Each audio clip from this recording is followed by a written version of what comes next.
সকালবেলা ব্যালকনিতে এসে মনটা ভালো হয়ে গেছিল। যে গাছগুলো বাড়ি থেকে আসার পর দেখেছিলাম শুকিয়ে গেছে, সেগুলোতে জল দিয়ে ফুল ফুটতে দেখার আনন্দ আলাদাই হয়।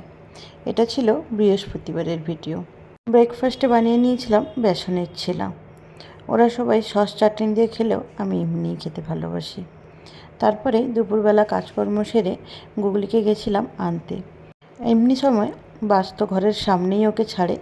আজকে হঠাৎ করেই বাসটা খারাপ হয়ে যাওয়ায় কিছু দূর থেকেই ওকে গিয়ে নিয়ে আসি।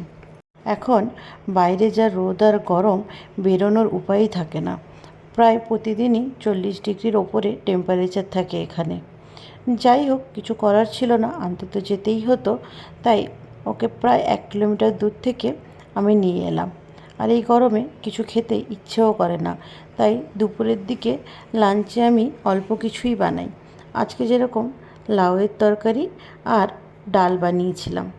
ও প্রায় দিন এসে ভাত তো সেভাবে খায় না, কিন্তু কখনো কখনো এই গরমে অন্য কিছু না দিয়ে ভাতই দেওয়ার চেষ্টা করি, কারণ টিফিনেও প্রায় সময় রুটি তরকারি নিয়ে যায়। ভাত খেতে খুব একটা চায়ও না ও।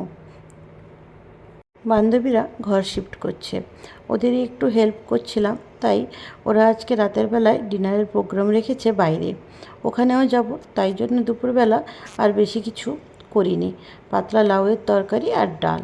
রাতের বেলা রাজর্ষি অফিস থেকে ফিরতে আমরা সবাই মিলে গেছিলাম লেহের কি হাভেলিতে।